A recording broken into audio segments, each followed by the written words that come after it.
got married. I belong to a very conservative family, a Baloch family, where good daughters never say no to their parents. My father wanted me to get married, and all I said was, if that makes you happy, I'll say yes. And of course, it was never a happy marriage. Just about after 2 years of getting married, about 9 years ago, I met a car accident.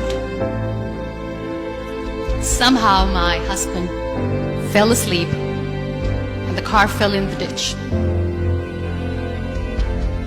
He managed to jump out, saved himself. I'm happy for him. But I stayed inside the car and I sustained a lot of injuries. The list is a bit long. Don't get scared. I'm perfectly fine now. Radius ulna of my right arm were fractured. The wrist was fractured. Shoulder bone and collarbone were fractured. My whole rib cage got fractured. And because of the rib cage injury, lungs and liver were badly injured.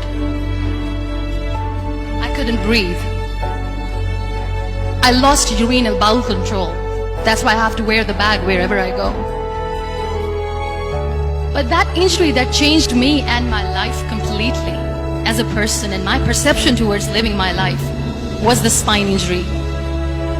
3 vertebrae of my backbone were completely crushed and I got paralyzed for the rest of my life. So this accident took place in a far-flung area in the outskirts of a very small province, Balochistan, where there was no first aid, no hospital, no ambulance. I was in the middle of nowhere in that toppled car. Many people came to rescue. They gave me CPR. They dragged me out of the car. And while they were dragging me out, I got the complete transection of my spinal cord. I finally ended up in a hospital where I stayed for 2.5 months. I underwent multiple surgeries. Doctors have put a lot of titanium in my arm. There's a lot of titanium at my back to fix my back. That's why people in Pakistan call me the Iron Lady of Pakistan.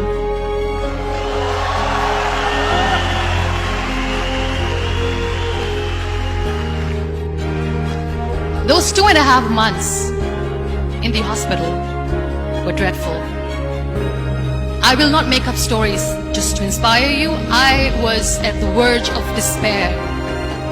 One day, doctor came to me and he said, well, I heard that you wanted to be an artist, but you ended up being a housewife. I have a bad news for you. You won't be able to paint again because your wrist and your arm are so deformed, you won't be able to hold a pen again. And I stayed quiet. Next day, doctor came to me and said, your spine injury is so bad, you won't be able to walk again. I took a deep breath and I said, it's all right. The very next day, doctor came to me and said, because of your spine injury and the fixation that you have in your back, you won't be able to give birth to a child again. That day, I was devastated. I still remember, I asked my mother, why me? And that is where I started to question my existence. Why am I even alive? What's the point of living? I cannot walk, I cannot paint, fine, I cannot be a mother. And we have this thing in our heads, being women, that we are incomplete without having children. I am going to be an incomplete woman for the rest of my life. What's the point? So my mother said to me, this too shall pass. God has a greater plan for you. I don't know what it is, but He surely has.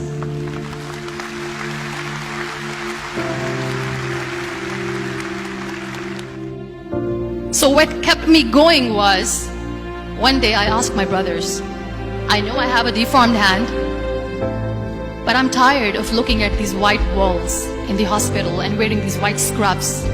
I'm getting tired of this. I want to add more colors to my life. I want to do something. Bring me some colors, bring me some small canvas. I want to paint.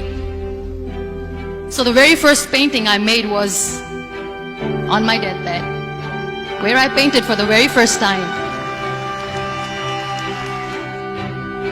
There were a lot of infections in my body, a lot of allergies. So doctors wanted me to lie down on the bed straight for not 6 months, for not 1 year, for 2 years.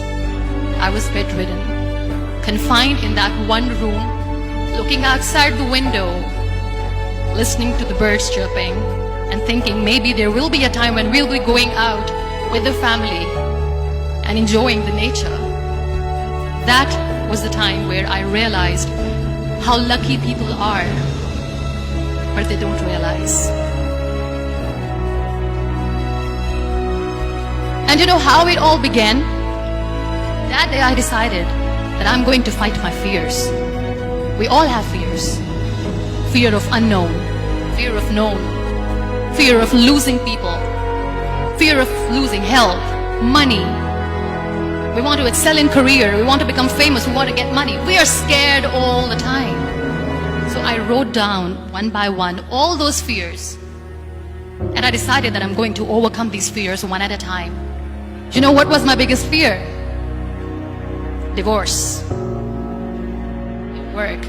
But the day I decided that this is nothing but my fear, I liberated myself by setting him free.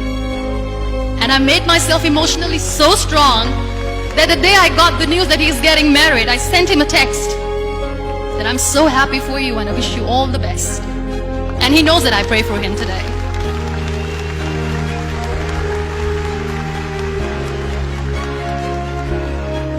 My biggest fear, number 2, was I won't be able to be a mother again. And that was quite devastating for me. But then I realized there are so many children in the world, all they want is acceptance. So there is no point of crying, just go and adopt one. And that's what I did.